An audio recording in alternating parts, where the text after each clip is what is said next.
Welcome back to What Was That? We're recording on March the 1st, Saturday evening. Best way to spend a Saturday evening is to start your own podcast. Yes, Nitesh, what do you think? Best way to spend a Because who Saturday? needs who needs friends, right? Who needs friends? Who has friends? We have podcasts, which is also my first story, but I'm jumping ahead of myself here. Right. We'll What's get been up? on. Uh, Heads of state meetings are going like apartment association meetings, so that's always fun. Are they also talking about stray dogs? Sort of. Take them away from my side. Why don't you adopt them all yourself? Oh, God. Yeah. No, you can't park here, and who's going to pay for the painting? Things like that. Yes. Let's get straight to it. It's been a very busy week. Yeah, we're fresh off Trump meeting Zelensky and people asking Zelensky why he wasn't wearing a suit. And then headlines coming out, he disrespected Trump. Hence, Trump is on Russia's side now. But uh, hence, that's a very strong correlation causation going on there. And that also mixes up the chronology a bit. But since we are not a politics podcast, we'll not We worry are not. about it. We know Let's nothing about politics. But we know exactly. nothing about most things, so it's also within the territory. Let's start with story number one. What do you have on your plate? Yes. This is an annual event. Warren Buffett, as chairman of Berkshire Hathaway, writes a letter to shareholders. He's been doing this for almost 50 years now. Actually, a little longer than that if you consider the old partnerships and whatnot. But there's a very quaint website where Berkshire puts up these the links to the PDFs of the annual letters to the shareholders. You can go back and read letters from 1977 till this would be 2024's letter because he's talking about last year, right? So the 2024 one, the newest one, just dropped on the website. A word about the website. It's like early 1990s era I website. miss those. GeoCities would appear sophisticated Oh, when you I miss those. I miss my own GeoCities website.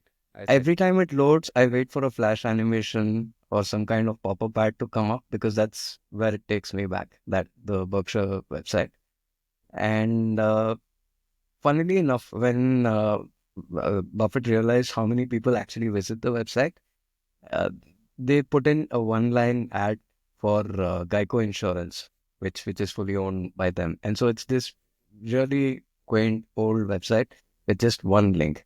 However, to my surprise, there is no more Geico link. In fact, it's linking to an insurance for SMEs now, presumably one of uh, Berkshire's portfolio companies.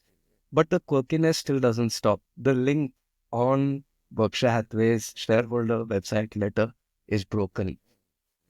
It doesn't link you anywhere, and no one's bothered to check. And people who have checked, there's no feedback mechanism to take it back to them. but so And that is then one thing that's common with the new internet, right? That the link is broken. so they've That thing completely can't be misspelled quick. it. I think they changed the URL midway, and so it's just so on brand that this website that gets millions of views and has only one sponsored link, that link is broken because that's just the Buffett way of doing things.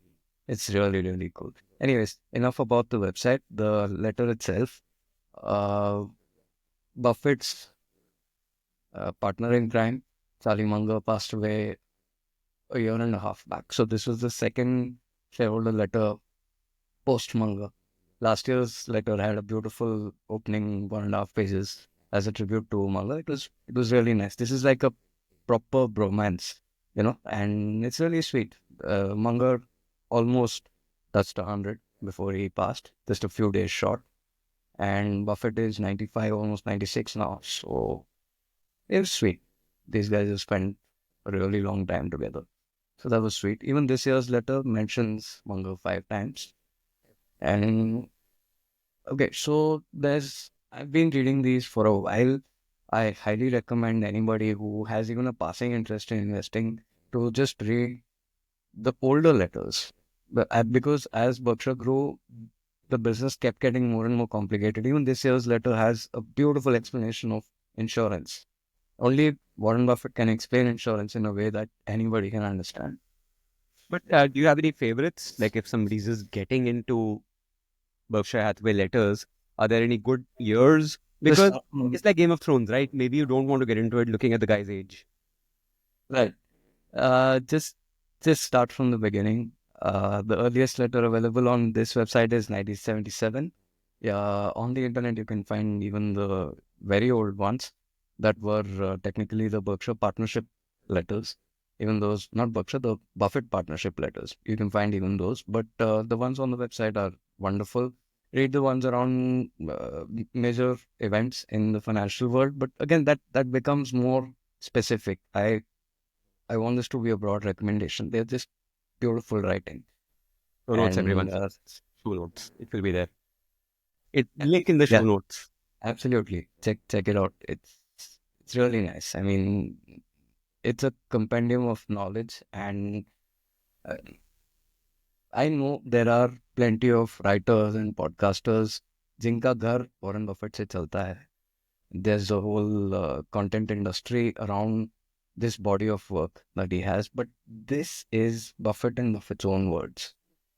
So this is like the source of all that wisdom. This and the interview videos, but even those came later. This is the original fount of Warren Buffett knowledge. As you can tell, I have a crush on the guy. So that's that. Also, a lot of the financial world and a lot of reporters, because at least 3 stories every year are like how he has like God knows how much coke and fries and burgers, and he's still alive and still Right. making sense. So therefore, selection bias. So therefore, burgers and fries and coke must be amazing. I swear at least 3 a year, I think. That's like I had a grandpa who smoked till he was 90, and therefore we should all smoke, which that's okay. If you remember Nice. last week, we do not give advice. We do not give advice. Do not take any advice from this podcast. Anyway, specifically this year's letter, there's uh, even though Buffett doesn't come out and say anything like that, there's a sense of melancholy in the letter. Um, Warren, in his very Warren way, lets it drop that he now uses a cane, and that this year, the annual shareholder meeting, there is a physical meeting every year in Omaha, where Berkshire is headquartered, and it's like the Woodstock for value investors. You'll have thousands of people travel around the world and be there for that one meeting. And it Woodstock for value wouldn't fail. investors sounds like the most fun event ever. Woodstock for value investors. I'm just trying to what happens when that pops up as the next Coldplay concert, and let's see how many tickets we sell. I haven't coined that term. It's pretty common. Uh, but anyway, so this year, as Buffett has said, that they're going to cut down the number of hours that Buffett is on stage, and he's naturally going to take a lot fewer questions. And he's getting old, man. He has been old for a good 20 years now. But yeah, so there's that sense that this whole thing might not be around much longer, which more and more we're starting to feel about the world in general. Oh, that this whole thing might not be around for much long. So that's yeah, there's an undertone of melancholy there. More specifically, Buffett calls out that last year Berkshire paid almost $27 billion in just federal income tax. Set aside state income taxes and various sales taxes and all that, which is 5% of all of corporate America. So 5% of the taxes that corporate America paid to the Wow. IRS was paid by Berkshire alone. And in aggregate, since Buffett took over Berkshire, well, famously, they hadn't paid a tax for a very long time because they were a loss-making company. In aggregate, Berkshire has paid more than $100 billion in just federal income taxes. And our favorite billionaire pays zero. But yeah, I won't name. I think the reason Buffett put this in there is to specifically uh, call out bullshit without calling it out because that's his style, right? That's how he goes. Warren's dad was famously a Republican senator, but Warren has been a lifelong Democrat. So, as far as I can remember, there haven't been any political mentions in his letters, even though he has said things on camera, whatever, but never in the letters. And that continues. But this is as close as he can get, to being political. In fact, if it's okay, can I read out one line? Yeah. He says, "Thank you, Uncle Sam. Someday your nieces and nephews at Berkshire hope to send you even larger payments than we did in 2024. Spend it wisely. Take care of the many who, for no fault of their own, get the short straws in life. They deserve better. And never forget that we need you to maintain a stable currency. And that result requires both wisdom and vigilance on your part." It's like he knows Trump is not going to listen, but he's talking to him. And he's spoken multiple times about how why is his secretary paying a higher income tax rate percentage than he is. Yeah. So it's on brand for him. But yeah, that's just it. I got a little sentimental reading this year's letter. Yeah, I'm going to read it. I'm not typically a fan of billionaires, but I'm going to read it. The guy has done a lot to...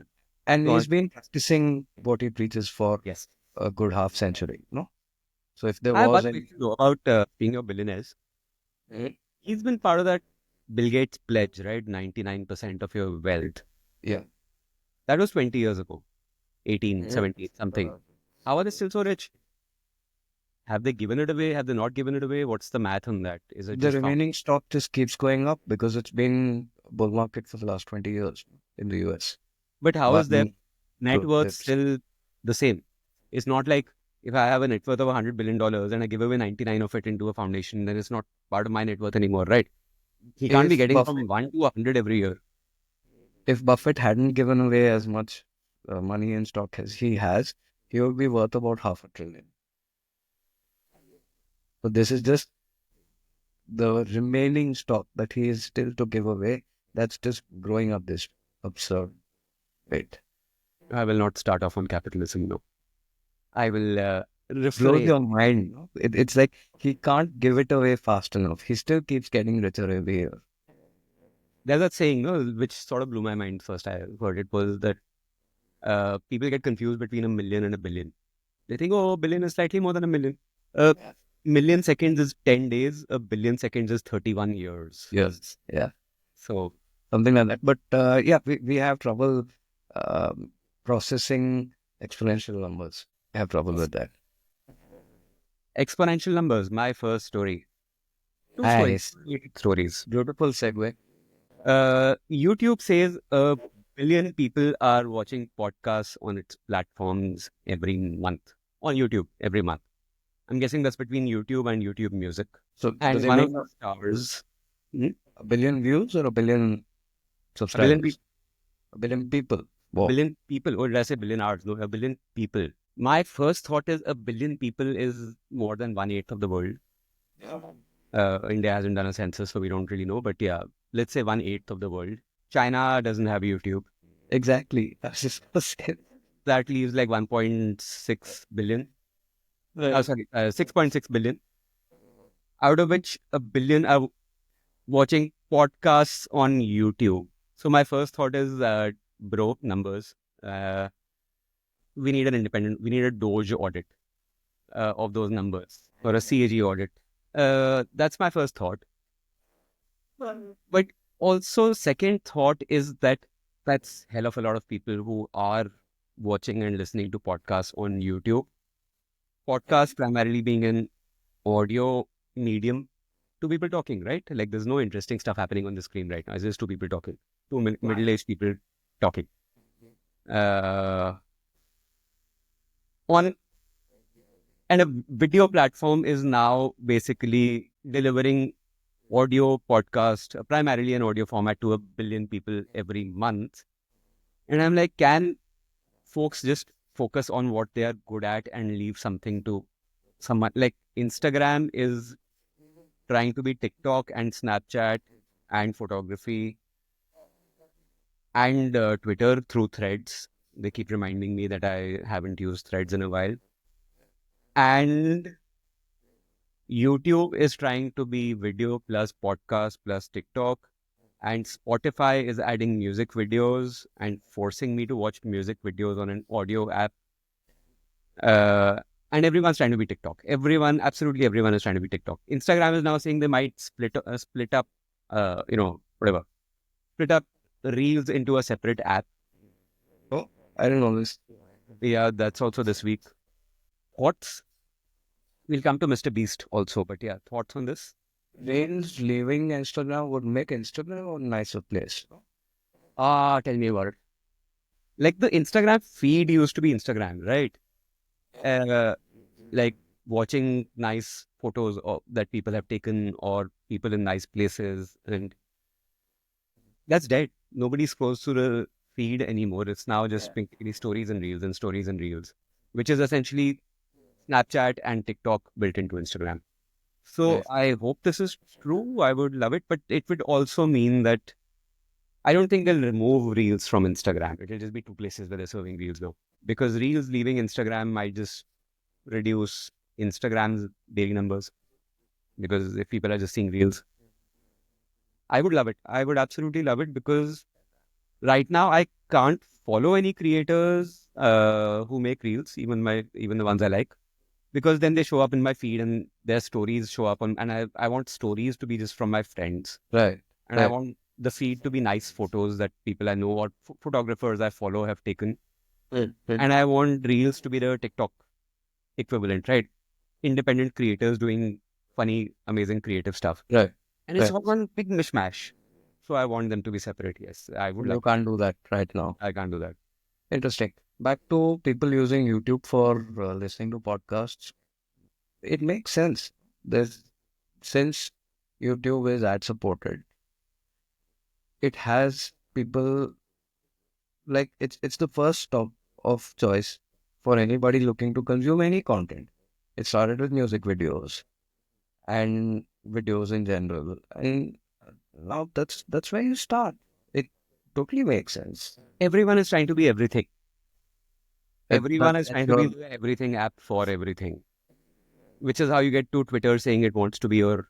Well, they said a year and a half ago, right? Our man, our favorite billionaire, said that Twitter will be how you make all your payments a year from a year and a half ago. but outside China, has anyone cracked that? No, So but they're still all trying and screwing up their experience. Like, I don't want my YouTube search to show me shorts. Give me an option shorts. to turn it off. Yeah, yeah. I don't want to watch shorts. And also, this, YouTube search is the worst place on the internet. It'll show me three search results, then it'll show me, oh, people also watched. And then it'll come back to the search. And then, did you try some other stuff? And you have, watch it again. Watch it again in search results is amazing. Like, watch it again. I'm searching for something. So, yeah, personally, I'm like, guys, How you do you do feel something. about YouTube's discovery algorithm? Not very It good. makes it makes decent recommendations once in a while. Videos I would never have found by myself, but which I love, and creators that I love. Way better than Instagram at least. Oh, way better than Instagram. But Instagram is one. So, one key difference is Instagram doesn't have a paid plan. So, I am bombarded by ads, and that is absolutely tailoring their recommendations to me. YouTube, I'm on premium, so I don't see any ads. So, it is better, but YouTube search is a horrible mess. Horrible, horrible, horrible mess. I can one up that. Open an incognito window, open YouTube, go to the default Oh, God. India No, no, no, no. trending page. It is horrific. It is horrific. Like, what is going on there? Clickbait, borderline porn, violence, paparazzi. What? It's like the seven deadly sins all in one place. There's lust, there's gluttony because there are food videos. It's slot. Everything is there. So, Mr. Beast is now raising money at $5 billion valuation. Mr. Beast is the most, I would say, one of the most or the most popular YouTuber, Yeah. at least in the public eye. 49 million subscribers. Started a show it's basically Squid Games, but really boring. It's like, what if Squid Games were like, let me throw a ball, and if you don't catch it, you'll be eliminated. And they're trying to build the suspense through that because they can't kill people, right? So, at least not Yeah. yet. Yet. That pitch meeting That video. fish feeding video is amazing. We will link to that in the show notes. Really funny. Yeah. It's nice. So what is he raising funding for?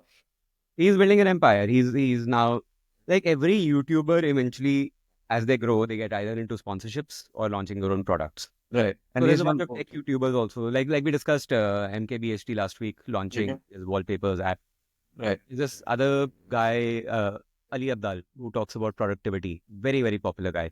Mm-hmm. He launched a mechanical keyboard, Oh. and Okay. he a few months later he did this video of how my business was a really bad idea and it completely failed. Because as you grow in the views, you're like, is YouTube paying me enough? Mm. Videos are expensive to produce, right? So you need a ton of, and like as I will link to this video in the show notes, of course, this pitch meeting video, where he talks about how Mr. Beast loves building cities. He can't do this in a studio. He has to Right. build cities. So, like, which is also linked, like I was reading on the words, that why YouTube is encouraging podcasts. Another reason is that they're reducing the payouts. And one way to reduce payouts to creators and still be acceptable uh, is to just massively reduce the cost of creating content. Right. Is to promote content with lower production values. Exactly. Like, Yes, in point. yeah, two middle-aged guys and we're spending maybe 3,000, 2,000 rupees a month on software, and that's about that. I am using a 2 lakh rupee camera as a webcam, but that's incidental. I didn't buy it for this podcast. So yeah, Mr. Beast needs money because he loves making very expensive productions. He has a chocolate company. He has a lunch products company for American school kids. That's And about right. That was with a couple of other YouTubers. yeah, with a couple of other YouTubers, with Aaron Paul, Jake Paul, some Paul, one of the Paul brothers. Yeah. Yeah, the boxer or the other one. I I don't know. don't know. Pancake. Either the guy who fought Mike Tyson or the guy who went into a Japanese forest to make fun of people who committed suicide. What a weird sentence that just was. Yeah, one of those guys. One of those. Uh, and selling junk food to kids is totally on brand for these guys. Totally on plan for these guys. They're I saying don't- we are healthy because then you can call anything. You can say anything, right? On the internet, you can just say anything these days. Right. There is another nicer way to do this, or a more ethical way to do this. My favorite car YouTuber is a guy called Doug DeMuro. He started 20 years back when he was just a teenager, just doing car spotting, taking pictures of cool cars that he saw and putting them on web forums. Became a writer, became a YouTuber from like the early days of the internet. His videos are famously low on production value. It's just a tripod, a mic, a camera, and him. That's it. He started a car auction website for used cars, which is a great business to do in the US. So he already had a ready-made audience, which he fed into the website, got it seeded, because that's the hard part about starting a marketplace, right? If you Yeah. don't have enough customers, you don't get vendors. If you don't have vendors, you don't get customers. It's a chicken and egg problem. He solved that and grew his website, sold a majority stake to a PE firm, and from the time that he is sold, from the time that he has got this huge payout, you can just see how relaxed he is in his videos. He still makes videos. He started doing a podcast, and it's just these are two of my closest friends, and he's gonna chill here once a week. We'll do like a random challenge driving around California, spotting cool cars, and we'll take pictures of cars and come back in an hour and see who wins. And it's just somebody who lucked out, got a big payday, and is just enjoying his life. But that's art, right? Like, art has to be dissociated from commerce at some stage. Otherwise, you'd have Vincent van Gogh like doing self-portraits where he's holding up a Pepsi can, no? Like, you need art to be dissociated from capitalism at some point. Now he can do it because he's rich enough. Now he doesn't have to worry about the commerce part of things. Otherwise, everyone's so this guy, Deshbhakt, Akash Banerjee, I was seeing yesterday he put out a YouTube video about how the Indian economy is going down, why the stock market is going down. And it is sponsored, I kid you not, by an investment app. And is he joking? Is he joking about this? Is this satire? And no, it is not. It is actually sponsored by an investment app. And he's saying simultaneously people are losing money in options and whatnot. And by the way, here is this app that allows you to invest in otherwise whatever and gives you recommendations and stuff. Right. I'm speechless. Somehow, Doug DeMuro managed to sidestep that. He had sponsorships. Yeah, Wow. sure. Go ahead. Sorry. No, that was the newspaper guy. So the No routers worries. arrived. Hmm. So let's start again from how Dave Timuro did it. Doug DeMuro. Doug Timuro. He never had such abrasive sponsors. It was usually organic. And yeah, like because his production costs were so low and his expectations were so low, he he was just happy to have access to like multi-million-dollar cars for that RO2. And that was good enough. He was making enough money to support him and his wife. And it it worked out. So it is possible. And I know Doug is like a 1 in a million shot, but it is possible. Maybe we'll be sponsored by Zerodha next week. Who knows? It is possible. I was just about to ask, at what point do you think we'll sell out? You beat me to. Oh, I will sell out very quickly. I'm an MBA. I will sell out like as soon as someone wants me to sell out. Story number 2. Yeah. This one is another billionaire. Surprise, surprise.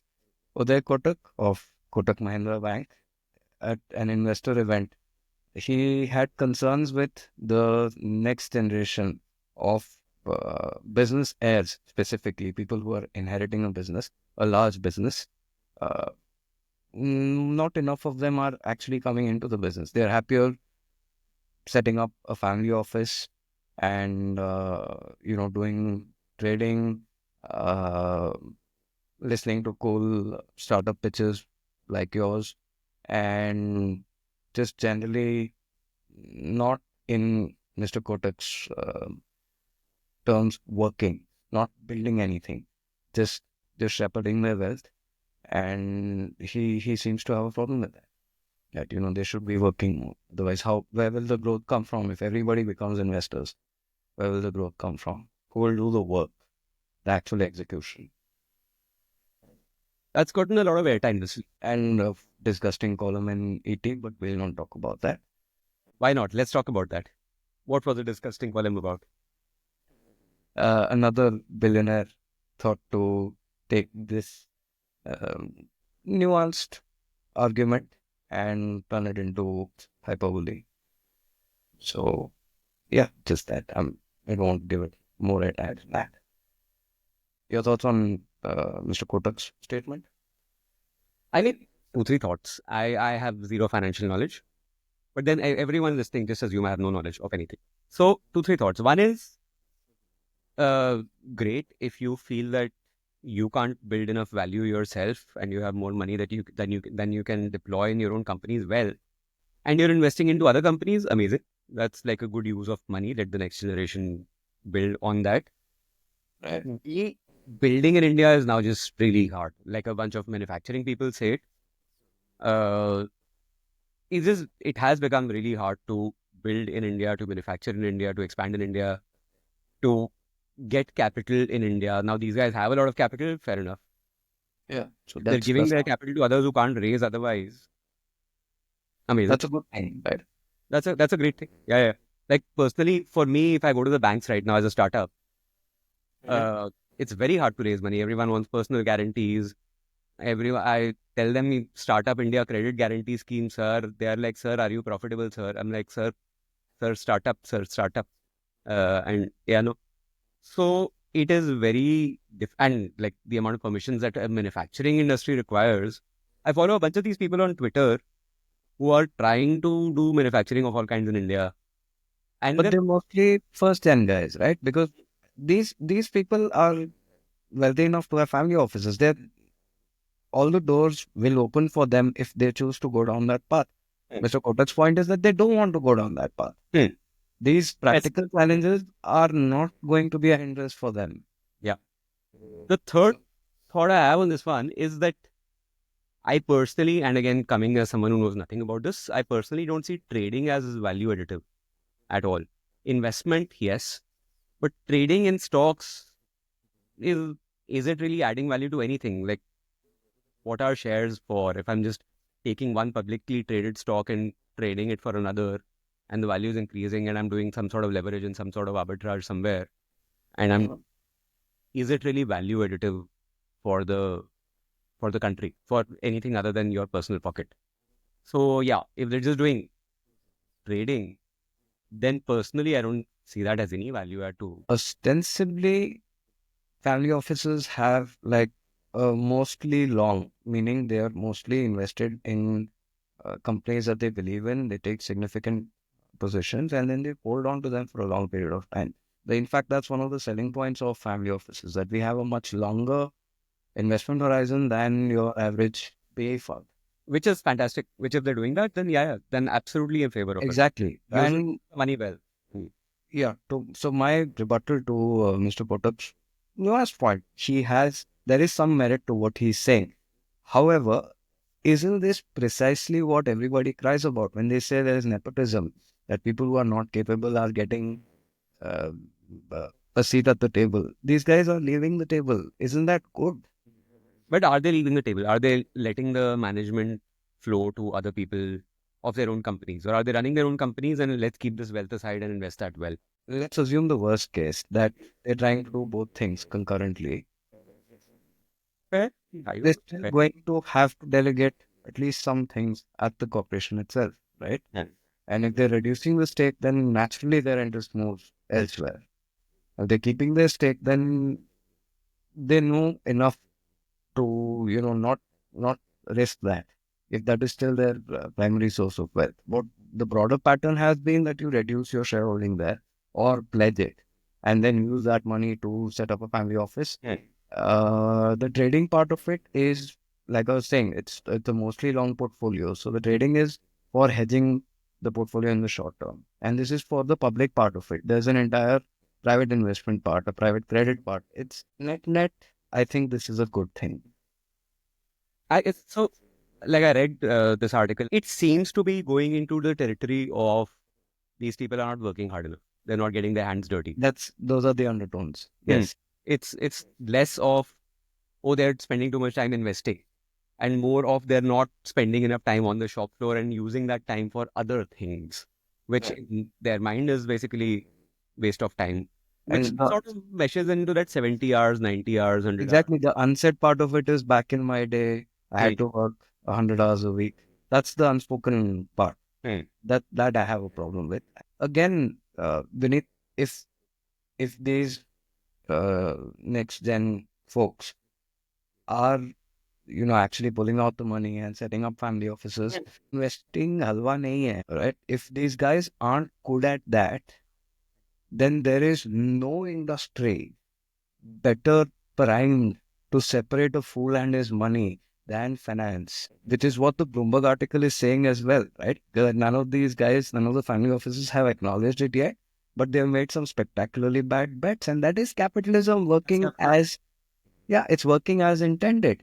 So a lot of these kids, I'm calling them kids because that is the undertone here. They're mostly people in their 30s and 40s, so our age. But Hmm. from the uncle's point of view, these kids have shifted focus away from the family enterprise, and they're letting that drift into neglect. That's the narrative here. And they're taking money and putting it into these really sexy, exotic investments where they pretend to play investor, be baby Buffets in their own right. And that's great.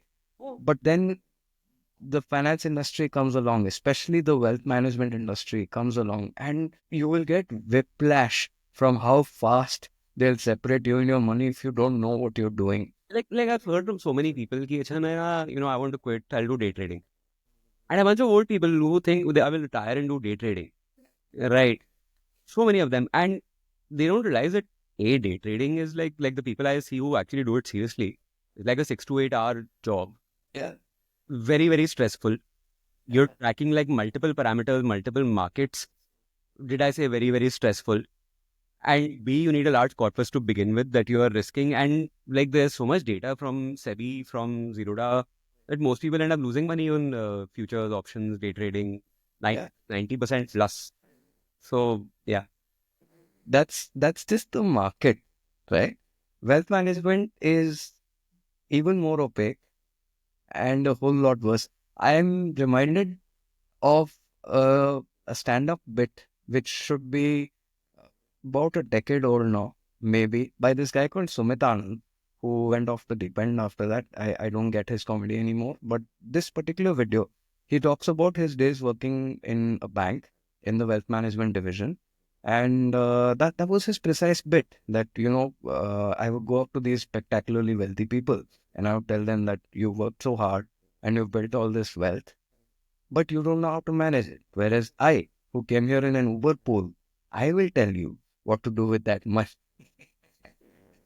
I'll share the link. Put that also down, maybe with the timestamp, because it's a longish video if I remember correctly. In fact, Mr. Kotak even said that people who have sold their businesses. So it wasn't just second gen people; it's young people in general, which is where the statement went into uncle territory for me.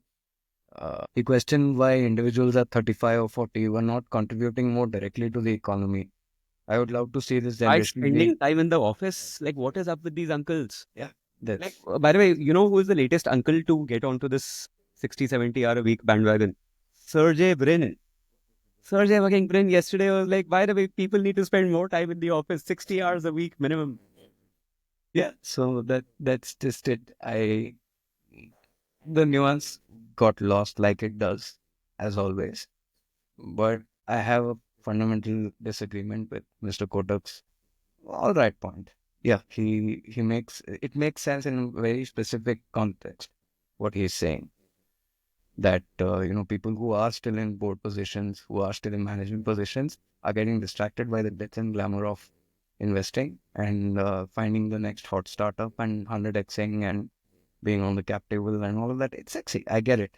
I totally get it. Being in these early meetings with various celebrities and all of that, it gives the illusion of uh, growth and success, which uh, your the papa's crony board probably doesn't give you. So in that context, yes, his sentence makes sense. But India is big enough for there to be a few billionaire playboys slash playgirls who want to pursue that lifestyle of just managing a family office. That's cool. So there is something to be said about the glam part. Like Instagram has changed what is seen as glam, and PR is a big part of it for a lot of businessmen. Right. But yeah, going down the wrong route, this argument, I would agree with you. Like, by the way, I found out last week that I can buy, did I mention this? I can buy space on a billboard in Times Square Yeah. for as little as $150. Yeah. Yeah. It happens all the time. Most famously, I mean, plenty of people have done this. Wall Street Bets, the subreddit, did this when they were pumping $150.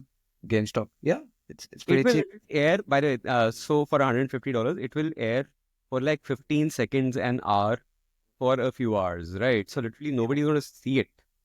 But that's enough for you to take a photo and put on your LinkedIn. That's good PR for $150.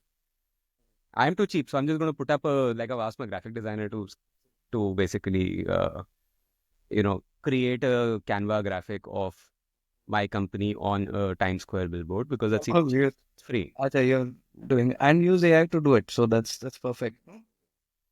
If you want to We close the segue into my second story from that point.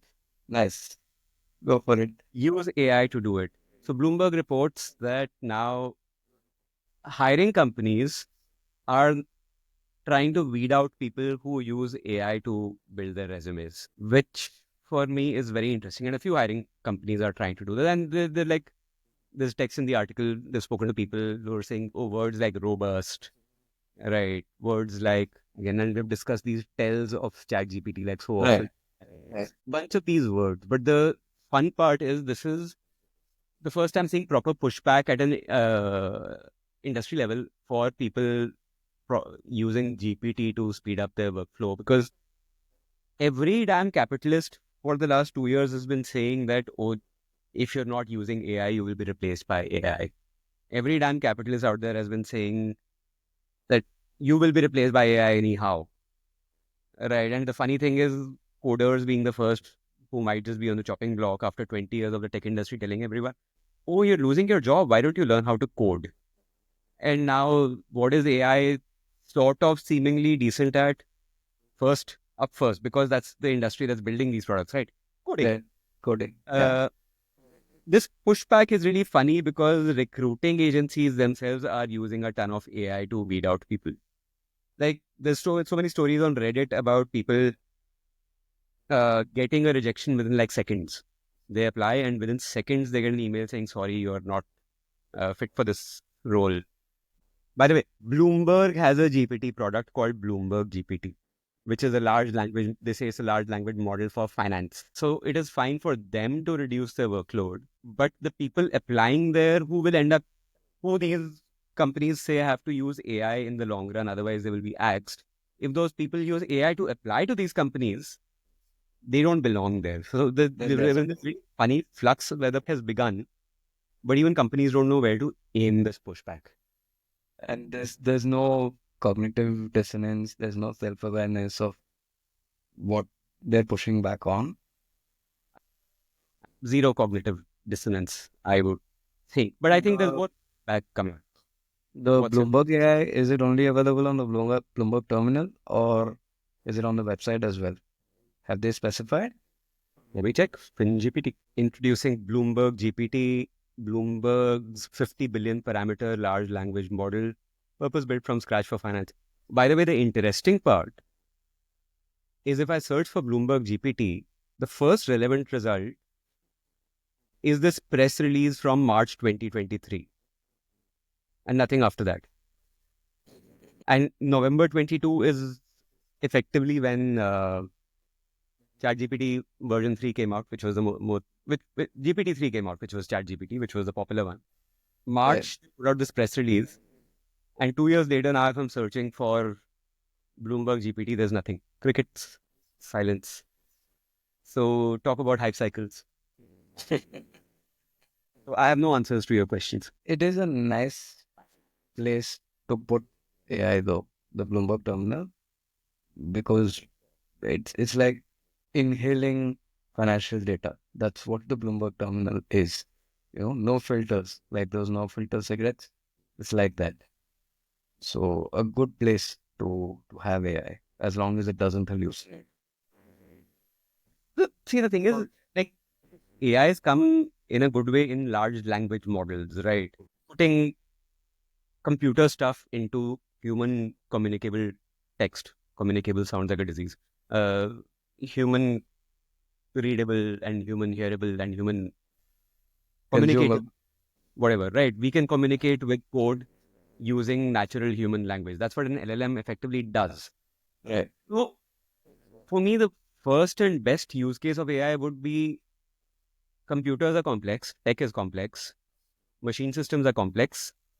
I should be able to use natural language and give instructions and get work out back in natural language.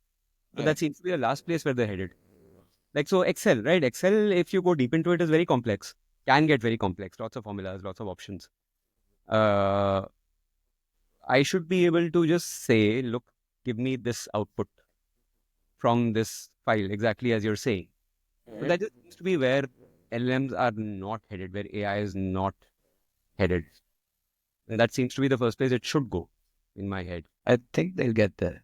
I have seen AI being used in the exact manner that you're describing for both annual reports and earnings calls. In what way? Nobody reads them anymore. Summarize.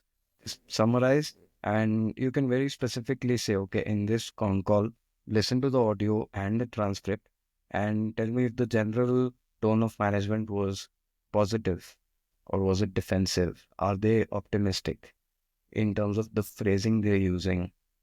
How many times they get stuck? How many pauses they take? Things like that. Ouch. Oh, that sounds horrible. No, so again, I criticize AI a lot, but I use a lot of AI in my own startup, and it adds structure to a lot of things. Right? Let AI do the dumb stuff. Yeah. Let humans be creative and let AI do the dumb stuff. But I don't want humans using AI. Acha, how many times did he go and that is a bad sign or a nervous sign. That's just a tick, right? A lot of people just speak like that. Somebody who's more confident is not necessarily a better manager. Like hustle culture, right? Like confidence Hopefully, is AI gets good enough to recognize when a promoter is bluffing, when it's bravado, and when it's actually, "Oh, look, I know we had a bad quarter, but my tone is sincere." Well, yeah, anything could happen, but It's a I great don't see idea. But going there. Like human context is still human context. I don't see the need for human understanding going away. yeah. All So right. yeah, story three. And wrap up for today. It's a fun little thing. The Aditya Birla Group is trying to break into the big three uh, because we are headed towards the South Korean Shibboleth model, right? So you have the Tata Group and the Reliance Group and the Adani Group who have divvied up most public assets or public enterprises between them, at least in terms of new ventures. And the Aditya Birla Group is trying to be be number four. So their core business has been uh, fashion, yes, cements mainly, and this is a family and a company that's had like an association going back almost 100 years, right? They were intertwined with the independence struggle and whatnot. Uh, Bit by bit, they're entering various industries where they did not have presence previously, or and they're specifically picking industries which have incumbents who've been around for a really long time, who they feel have gotten complacent, and which requires a big front-loaded capex. So you've got to make a lot of noise, set up big factories, do a lot of marketing to get the ball rolling on a new brand. And they're picking industries like that. Most famously, they announced that they're going to start a paint brand. Now, the Indian paint landscape is dominated by Asian paints, and it's been like a amazing performing stock for a good 20 years because of that. Because bit by bit they grew and they grew until they control the paint industry because they've captured distribution like we've previously spoken about. And the Jindals, JSW, they tried to break this hegemony a couple of years back. Last year, they launched JSW paints. They couldn't because that's the stranglehold that Asian Paints has on the consumer's mind, but also distribution. And now the Bella said, we'll do it. We will do it. We'll manage. So through their Grassam company, one of their group companies, they've launched Birla Opus. 3 days back, they said, yeah, that same playbook, it's still playing out there. They haven't won over. The paint industry is still in flux. But one thing that definitely happened was Asian Paints share price crashed, right? Because uh, in the mind of even the most fundamental of investors, the value of a share is the all the future earnings discounted back at whatever rate to present day. And so if they're saying, okay, in 20 years or 10 years, the Asian Paints does not have the market share that it does now, then that's going to bring down the present value. It's going to bring down the multiple that we pay for it today. That happened with Asian Paints. 2 days back, they announced that we're going to start a new vertical in Ultratech Cement where we're going to do cables and wires and all that. Immediately, the next morning, all those stocks crashed. The Villa Group has also aggressively tried to expand in retail. They've started a jewelry vertical because why not fight Tanishq while you're at it? They've acquired Masaba. They have a majority stake there. They've acquired Sabyasachi. So the Villa Group has this tendency of making large announcements and backing it up with large investments in trying to disrupt these well-established industries, and I'm all for it because some of these guys have gotten complacent, and more competition is always good, and that's great. However, if not Mr. Kumar Mangalam Birla, who has impeccable credentials, and I would never dream that he would do such a thing, if somebody else was in his place and was unscrupulous, isn't this a wonderful trait that you pick a segment. Let's say I'm going after plastics Hmm. next week. Pick a segment, short all the stocks. This is not investment advice. Please don't do this, but short all the stocks and then make an announcement that yeah, I'm going to be investing 10,000 crores and setting up my own plastics molding firm or whatever. This is the second paragraph of a Matt Levine newsletter, isn't it? Yeah, I was hoping that I could make it as smooth as that, but it would be a wonderful trade if someone could do it. That's how all his hypotheticals start. Yes.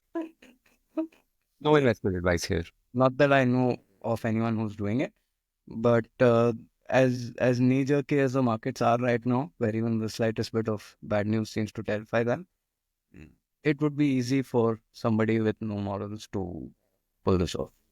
Not that we know anyone like that, or I'm implying that anyone like that exists. I don't but- even know people with money. So Yeah. that's my uh, last story for the week. That there's a cool trade here. If only somebody was rich enough and morally bankrupt enough. All That's right. it. That's After a few segments, we had to chop off for all sorts of weird reasons. CYA. CYA. CYA, all sorts of CYA reasons. Yes. Uh, CY backside, CYB in India. Like A is not a polite term. No. Please, we have some scars to keep up. So CYB reasons, cover your backside reasons. That's the end of this week. We will be back next week. See you, Nitesh. Bye bye. CYA.